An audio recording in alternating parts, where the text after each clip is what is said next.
பாருங்கள், இன்றைக்கி நம்ம சேனலில் பலாப்பழ பாயாசம் தான் எப்படி செய்கிறதுன்னு பார்க்க போகிறோம். நல்லா வெரி டேஸ்ட்டாக சிம்பிளான முறையில் எப்படி செய்யலான்னு பார்க்கலாம். கடுதங்கரை நம்ம வீட்டு சமையலில் இன்றைக்கி பலாப்பழ பாயாசம் எப்படி செய்யலான்னு பார்க்கலாம். அதுக்கு நான் ஒரு 150 கிராம் அளவுக்கு பலாப்பழம் இது மாதிரி எடுத்து வச்சுருக்கிறேன். இப்போ இதை வந்து நம்ம மிக்சியில் அரைச்சி எடுத்துக்கலாம். நல்லா கொஞ்சம் கனமான பாத்திரமாக எடுத்து வச்சுக்கணும். அந்த கடாய் தான் அடி கனமாக இருக்கனால வச்சுருக்கிறேன். இதில் கொஞ்சம் நெய் சேர்த்துக்கலாம்.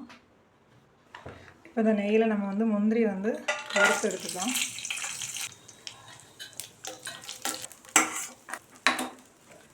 இப்போ அதே நெய்யிலே வந்துட்டு நம்ம வந்து இந்த அளவுக்கு அரைச்சி வச்சுக்கணும் பலாப்பழத்தை, ரொம்ப நைஸாக இல்லாமல். இப்போ இதை நெய்யிலே வந்து நல்லா வதக்கிக்கணும்.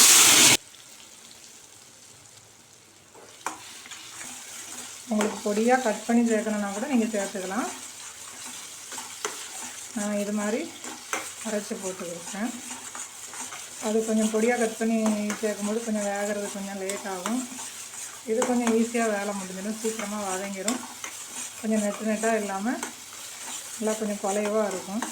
நல்லா வதங்கிடுச்சு, உங்களுக்கே தெரியும். எல்லாம் ஒன்று போல் நல்லா சுருண்டு வந்துடுச்சு. இப்போ நம்ம இதில் வெள்ளை பாகு சேர்த்துக்கலாம். நான் வந்து இது மாதிரி கொஞ்சமாக தண்ணி ஊற்றி கரைச்சி வச்சுருக்கேன், அதை சேர்த்துக்கிறேன்.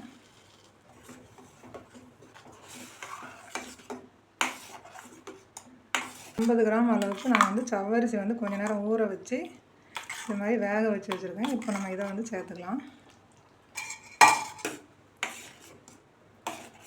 சவ்வரிசி வந்து இது மாதிரி நம்ம வேக வச்சு சேர்க்கும்போது அது நல்லா வெந்து இருக்கும். இதிலே போட்டு கொஞ்சம் வேக வைக்கிறதுனால நம்ம வச்சுக்கலாம் ஊற வச்சுட்டு. அது கொஞ்சம் டைம் எடுக்கும். கொஞ்சம் ஈஸியாக வேலை முடிகிறதுக்காக நான் இது மாதிரி சேர்த்துருக்கேன். இப்போ நான் இதுக்கு வந்து கொஞ்சம் நம்மளுக்கு வந்து திக்காக ஆகிடும். இப்போ நல்லா திக்காக இருக்கிறதுனால கொஞ்சம் முதல் பால் தனியாக எடுத்து வச்சுருக்கேன், அது கடைசியில் ஊற்றுறதுக்காக தேங்காய் பால். இப்போ இது ரெண்டாவது பால் வந்து நான் இதில் சேர்த்துக்கிறேன். சேர்த்து கொஞ்சம் இது நல்லா கொதிக்கட்டும். ஒரு 4 ஏலக்காய் இது மாதிரி நான் தட்டி சேர்த்துக்கிறேன். உங்கள்கிட்ட அரைச்சி வச்சுருந்தீங்கனாலும் இந்த பவுடர் சேர்த்து நல்லா கலந்து விட்டுருக்காங்க வாசனைக்காக. இப்போ பாருங்கள், பலாப்பழ பாயசம் நல்லா ரெடி ஆகிடுச்சு. சூப்பராக சிம்பிளான முறையில் நல்ல டேஸ்ட்டாக செஞ்சாச்சு. இப்போ வந்துட்டு இதில் நம்ம முதல்ல வறுத்து வச்சுக்கிற முந்திரியை சேர்த்துக்கலாம். கடைசியில் கொஞ்சம் போடுறதுக்காக வச்சுருக்கேன், கொஞ்சம் முந்திரி அதில் சேர்த்துப்பேன். இப்போ வந்து நம்ம அடுப்பு ஆஃப் பண்ணிவிட்டு இப்போ முதல்ல எடுத்து வச்சுருக்கேன் அந்த திக்கு தேங்காய் பாலை இதில் சேர்த்துக்க போகிறோம். ஏன்னா ஃபஸ்ட்டே நம்ம சேர்க்கணும், திரிஞ்சிடும். அதனால் அடுப்பு ஆஃப் பண்ணிவிட்டு சேர்த்து கிளறி விட்டுறணும்.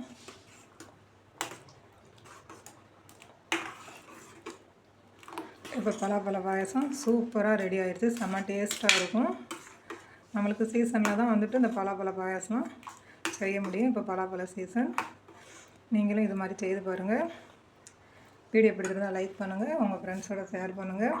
நம்ம சேனலுக்கு மறக்காமல் சப்ஸ்கிரைப் பண்ணுங்கள். அடுத்த ஒரு வீடியோவில் சந்திப்போம். நன்றி, வணக்கம்.